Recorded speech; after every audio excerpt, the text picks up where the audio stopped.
Hello students, welcome back to the video series of Python programming. I am your instructor Shweta Yagnik, and today we are going to see two more concepts of object-oriented programming, that is interface, and second thing we are going to see is polymorphism.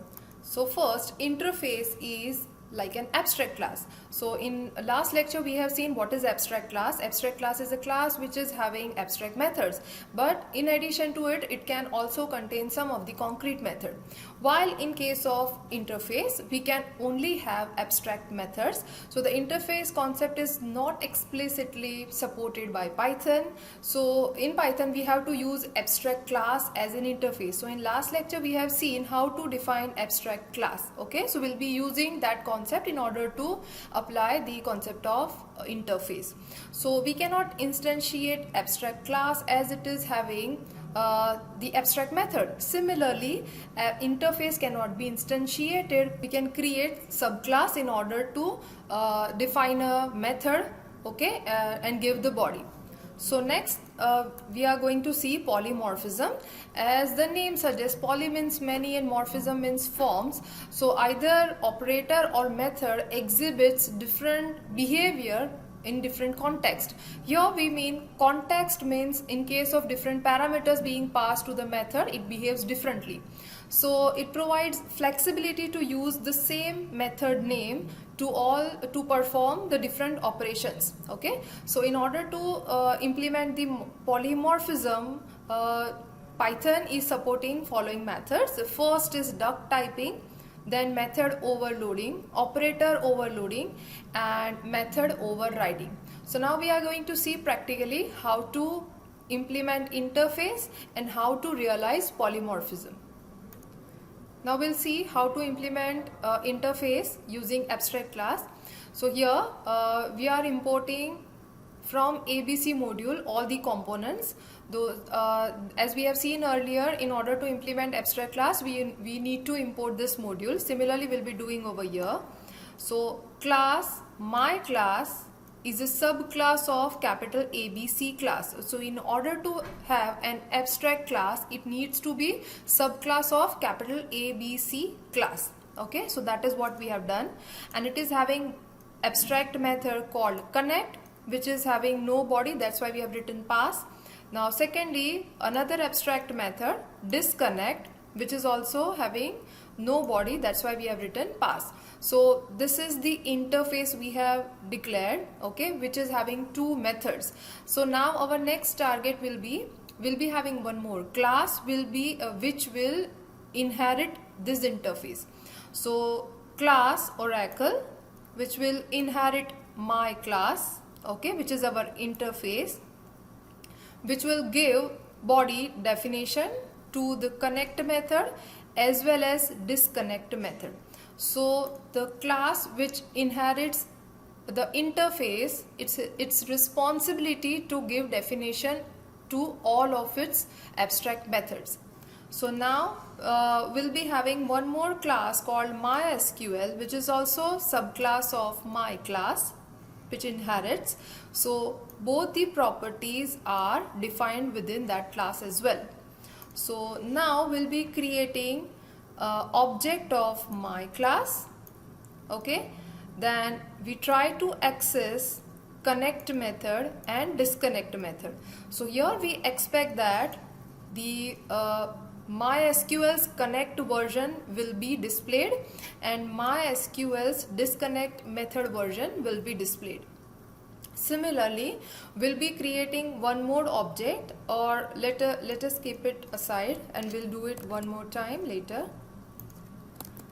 Okay, in order to realize the version of Oracle. So let us execute it. So connecting to MySQL database and disconnected from MySQL database. So that is what is generated now.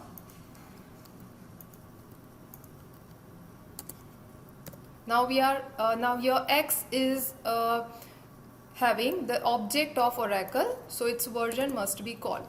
So yes, nextly we are having Oracle database and disconnect from Oracle database.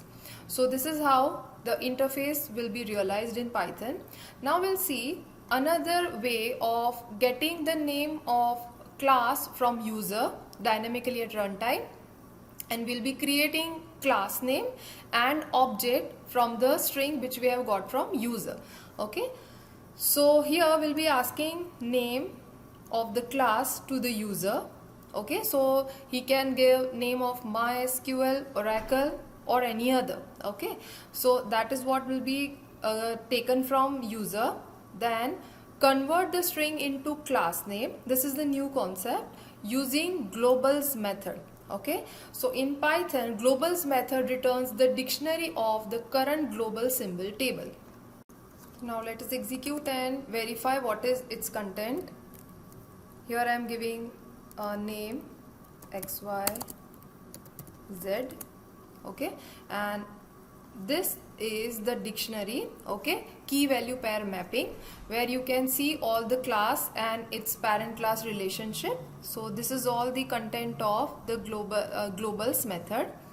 So here you can see there are class names, okay, and definition and everything is given. So for Oracle, if we see, it is the key value pair is being shown over here. For my class, key value pair is being shown over here.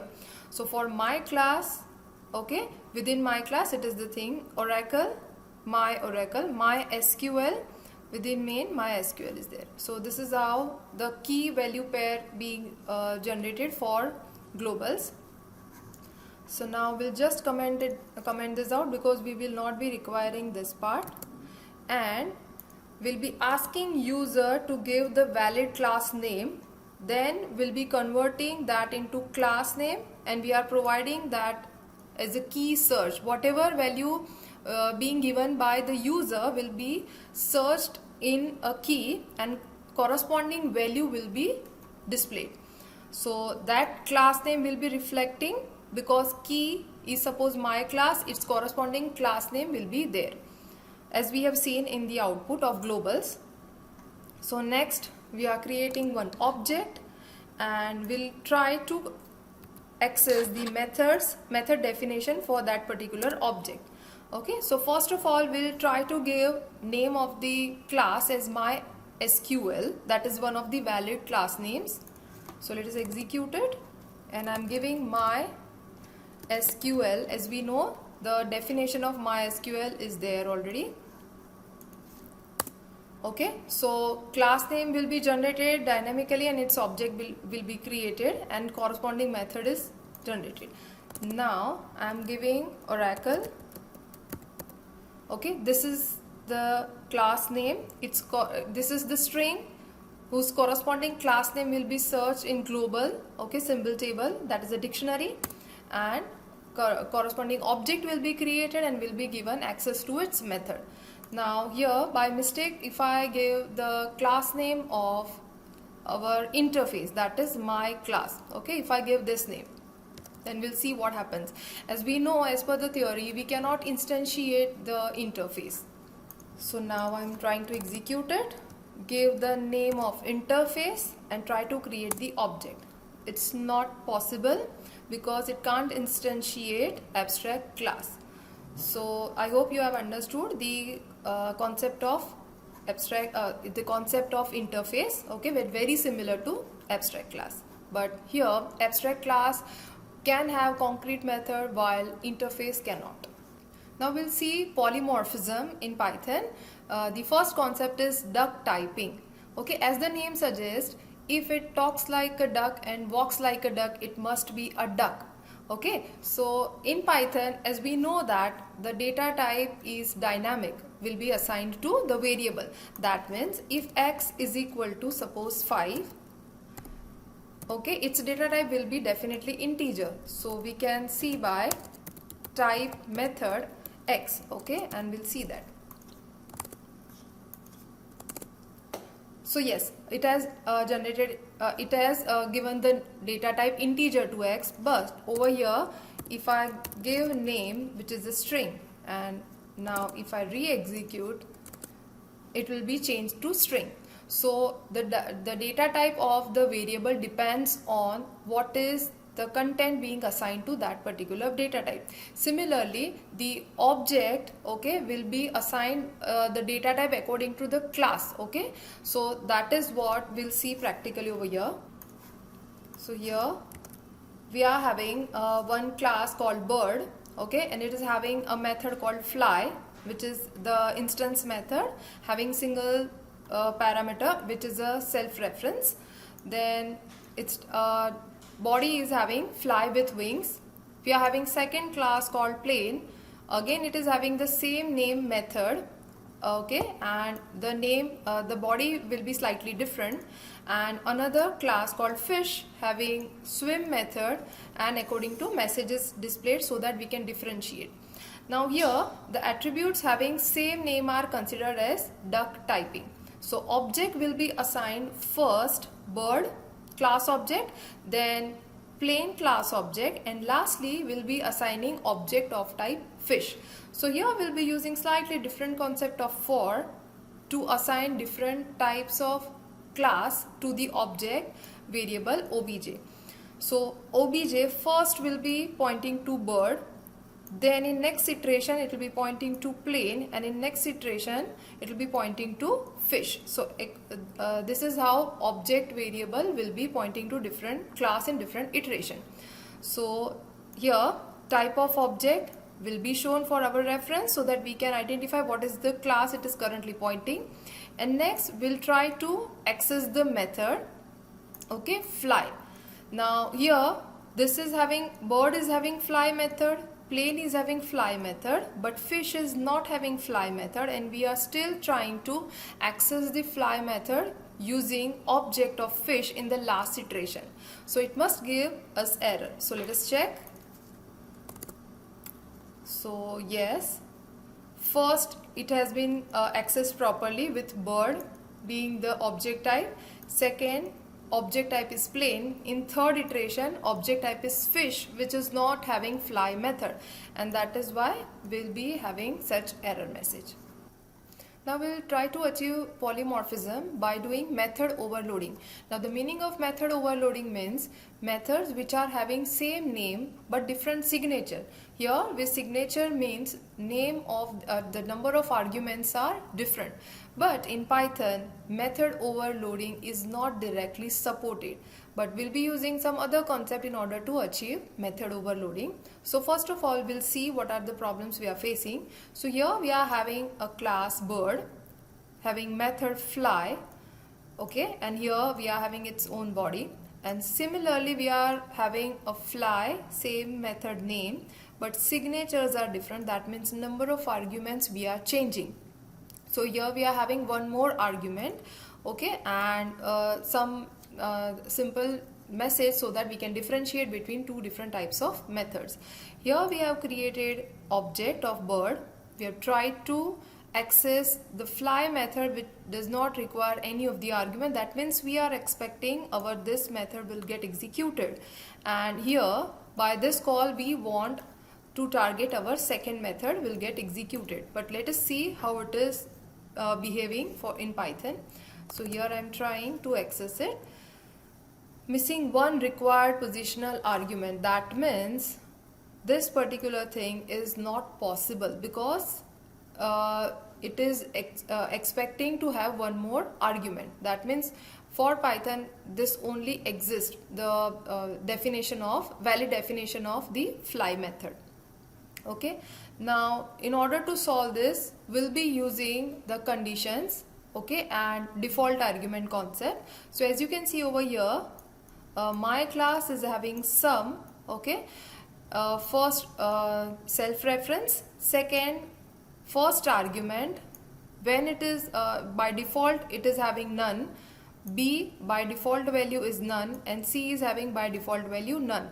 Whenever the arguments are being passed, okay, its actual value will be replaced, but if the arguments are missing, then none will be considered. So here we'll check if A not equal to none. That means we want to check that while function call, A's value is passed and B's value is also passed and C's value is also passed, okay, in function call. That means we want to use the actual argument, actual value being passed, and we want to sum it up. Second, else if A not equal to none and B not equal to none, that means C is missing. Then only we need to have summation of A and B. That is what we have done. Else we'll be writing please enter 2 or 3 as an input. That means user is not allowed to miss all the arguments. User is supposed to pass at least 2 or maximum 3 arguments. So let us execute the code. Firstly, I have created the object. Then 3 arguments are passed. Okay, 10, 20 and 30. So respective value will be given to A, B and C. So particular this code will get executed because it matches with all 3 values are none. Second, 10 and 20 will get matched with this because A and B are having none. And lastly, only A is passed, B and C are missing. So in last case, it will give you this particular message. Yeah. So for A, B, C, summation of all 3. For 2 values, A and B, summation of those 2 values. But if I am giving only one value which is not sufficient, it is giving me this respective message. So this is how we can achieve the method overloading. Next polymorphism concept is method overriding. Okay, method overriding means subclass and superclass are having same method name and signature. Then in subclass, method overrides the superclass method. Okay, so in this to understand this scenario, we'll understand through this example. First, class parent having method my method. Class child which inherits parent is also defining the my method. Okay, and the signature is same. You can see here both are having only the self reference argument. Okay, so here child method, we are creating object of the child class. And here c.my method will definitely only call this method. The method of the parent is overridden by child class. Okay, so let us execute it and realize. So here calling child method. So we don't have direct access to this parent method which is having same signature using the object of child class. So earlier in our previous lectures we have seen that in order to access the method of the parent class of the super class, we'll be using the super method. So here as you can see, super will accept whose super class you want to call, okay, and which method of the super class you want to access. And for that using this you can call the method of super class. So you are resolving the overridden method. So it is executed. So yes, here using this the control goes to this particular definition, and within that it has found that we want to call the super method. So accordingly control goes to super class method, respective method, and the message will be displayed. Then the remaining body part of the my method of the child class will be executed. So that's it for this session. I hope you have understood the polymorphism concept, that is duck typing, method overloading and method overriding, and the interface concept which is very similar to abstract class.